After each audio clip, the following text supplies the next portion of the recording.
Do you have a problem with drinking alcohol? Do you think you have a problem drinking with alcohol? They're two totally separate things, and they're things that can affect you in completely different ways.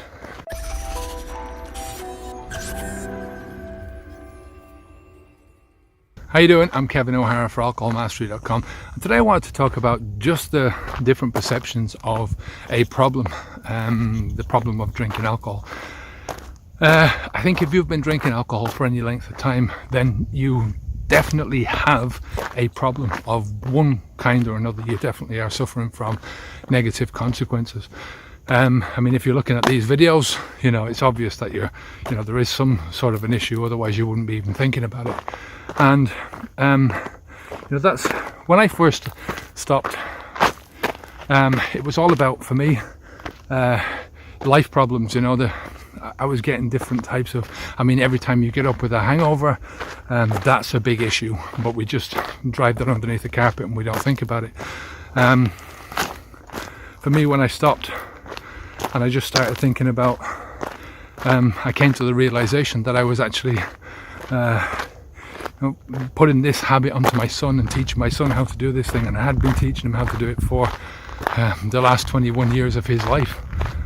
That's when I really thought, well, yeah, there's something awry with what I'm doing, and it really hit me on an emotional level, and that's sort of when I really started thinking about things.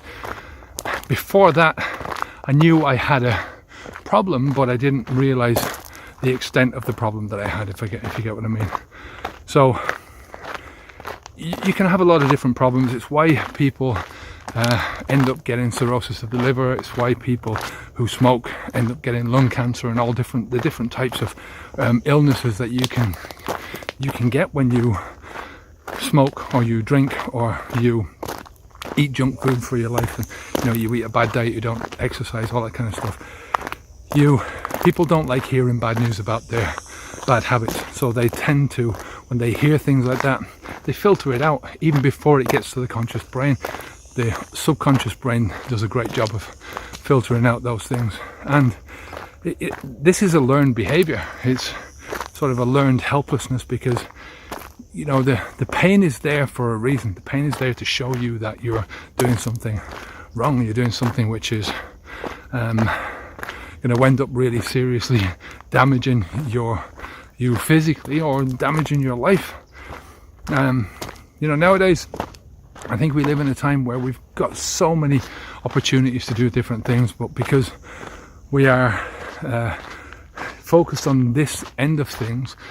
When I was drinking, I drank for perhaps about 24 hours a week, 24 waking hours every single week, at least I was drinking. And that's not including the time that I was hungover. So, if I started drinking every night at, let's say 6 o'clock, and this is not saying that I'm saying that I drank the same amount or I drank loads. It's just I would drink over this time, and if you start drinking at 6 o'clock at night, like I did, probably 5 or 6, then even if you stop at 8, you're still under the influence. So I would consider that from 6 o'clock until 10 o'clock until I went to bed, 4 hours of drinking, or 4 hours when I was awake under the influence of alcohol, 4 hours that I could have been doing something else. Another issue with this is that it depends on the degree that you think you've got a problem. Obviously you're here, right? You think you've got some sort of a problem with alcohol, but what's the opposite? What benefits do you still think you've got?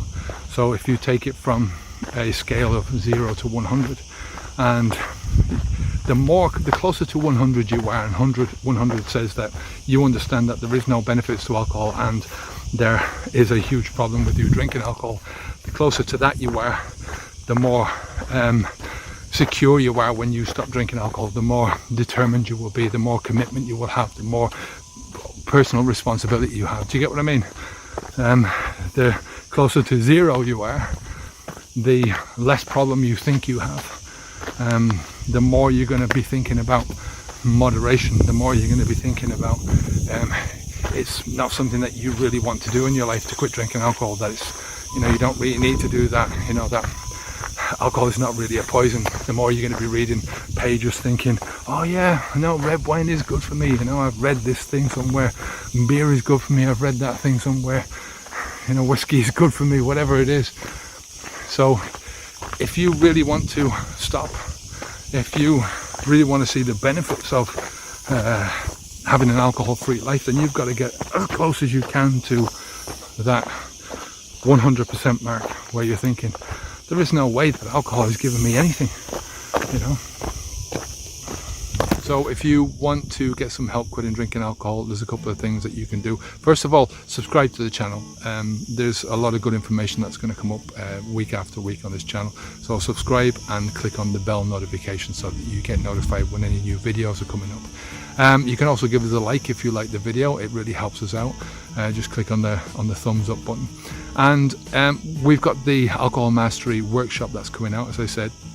Nearly finished it. It's going to be coming out soon, so if you click on the link down below, for now you'll get a book, free book, 10 steps to stop drinking alcohol, and there's a lot of good information in there, how to prepare, how to motivate yourself, all different stuff like that. There's a lot of good stuff. And as soon as we've got the workshop that's ready and ready to go, I'll let you know about that as well. So take care of yourself. I hope you enjoyed the video. Have a great week. Onwards and upwards. Bye now.